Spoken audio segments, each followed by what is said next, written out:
जिससे इनके उत्पादों को मार्केटिंग में और मत्स्य पालकों को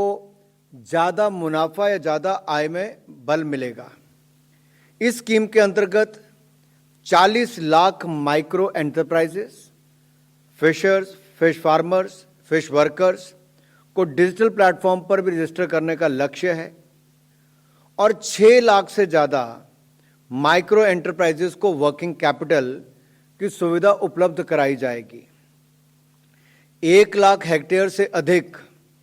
एक्वाकल्चर फार्म्स क्षेत्र को इंश्योरेंस सेक्टर के अंतर्गत लाया जाएगा, यानी कि उनकी इंश्योरेंस भी करवाई जाएगी। सेफ्टी और क्वालिटी एश्योरेंस सिस्टम्स तथा वैल्यू चेन में इन्वेस्टमेंट से लगभग 1,70,000 रोजगार के अवसर सृजन होंगे और इनमें भी लगभग 50% महिलाओं को रोजगार के अवसर मिलेंगे। अगर आप देखें तो आत्मनिर्भर भारत अभियान के अंतर्गत सन 2020 में प्रधानमंत्री मत्स्य संपदा योजना क्रियान्वित की गई है।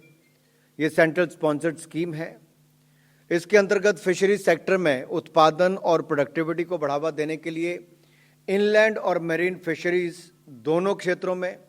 विभिन्न प्रकार के प्रोजेक्ट्स अब तक लागू किए गए, चाहे पॉन्ड्स का विस्तार हो, केजेस हो, बोट्स हो, डीप सी फिशिंग हो,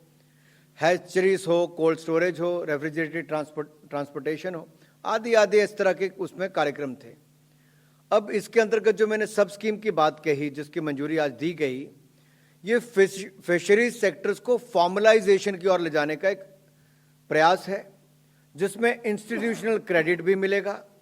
इंश्योरेंस की सुविधा भी उपलब्ध होगी और फिश प्रोडक्ट्स में सेफ्टी और क्वालिटी के स्टैंडर्ड्स को अपनाए जाने को और प्रोत्साहन दिया जाएगा और सप्लाई चेन को सुदृढ़ करने के लिए फिशरीज क्षेत्र में काम करने वाले जो जितने भी लोग हैं उनके आय को वृद्धि मिलेगी। अब इसके अगर मैं पहले सेगमेंट में आपको बताऊं तो एक नेशनल फिशरीज डिजिटल प्लेटफॉर्म बनाया जाएगा, जिस पर सभी मत्स्य पालकों एवं अन्य कर्मियों का रजिस्ट्रेशन किया जाएगा। कॉमन सर्विस सेंटर हो या हमारे फिशरीज कोऑपरेटिव्स हो, इनका सहयोग लिया जाएगा। इस डिजिटल प्लेटफॉर्म के माध्यम से फिश फार्मर्स के साथ साथ सेल्फ हेल्प ग्रुप्स हैं, कोऑपरेटिव्स हैं आदि को विभिन्न सारी सरकारी योजनाओं की सुविधाएं, जैसे कि वर्किंग कैपिटल की सुविधा, सोशल सेफ्टी कार्यक्रम, डीबीटी,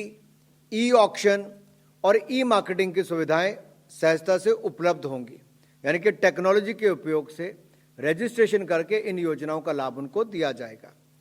दूसरा है एक्वाकल्चर इंश्योरेंस, यानी कि मौसम, नेचुरल क्लाइमेटीज, डिजीज से जो एक्वाकल्चर को, विशेष तौर पर श्रिम्प एक्टिविटीज को या कल्टीवेशन को जो प्रभावित होती हैं, नुकसान होता है, उनकी खेती को नुकसान होता है, फिश क्रॉप को, उस नुकसान से बचने के लिए इनका इंश्योरेंस करवाया जाएगा। अब 4 हेक्टेयर के एक्वाकल्चर फार्म को इंश्योरेंस सेक्टर के अंदर लाने के लिए वन टाइम इंसेंटिव दिया जाएगा। अगर 4 हेक्टेयर का फार्म है तो उसके ऊपर 1 लाख रुपए का लगभग आपको, ये कैप है 1 लाख रुपए की, यानी कि 25,000 रुपये प्रति हेक्टेयर अधिकतम सीमा में आपको 40% तक का, यानी कि कुल प्रीमियम का 40% और पर हेक्टेयर का 25,000 रुपये तक कैप लगा के आपको इंश्योरेंस का प्रीमियम भारत सरकार की ओर से मदद के रूप में मिलेगा। लेकिन SC, ST और वुमेन बेनिफिशियरीज जो हैं उनको 10% इसका ज़्यादा मिल पाएगा, यानी कि 50% तक इनको उसका लाभ मिलेगा। फिशरी सेक्टर में वैल्यू चेन को विकसित करने के लिए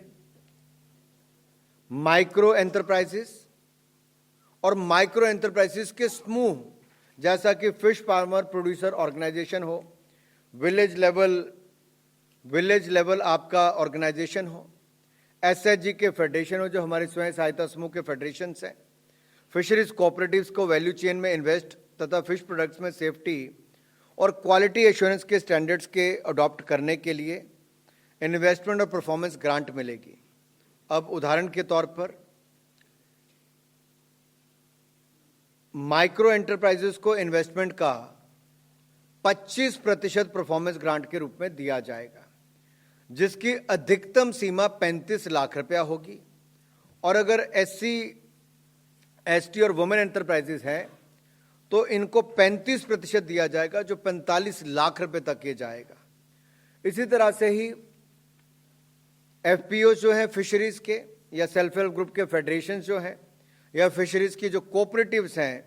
इनके इन्वेस्टमेंट के लिए 35% होगा और ये अधिकतम 2 करोड़ रुपए तक का इनको ये ग्रांट मिलेगी, सब्सिडी मिलेगी।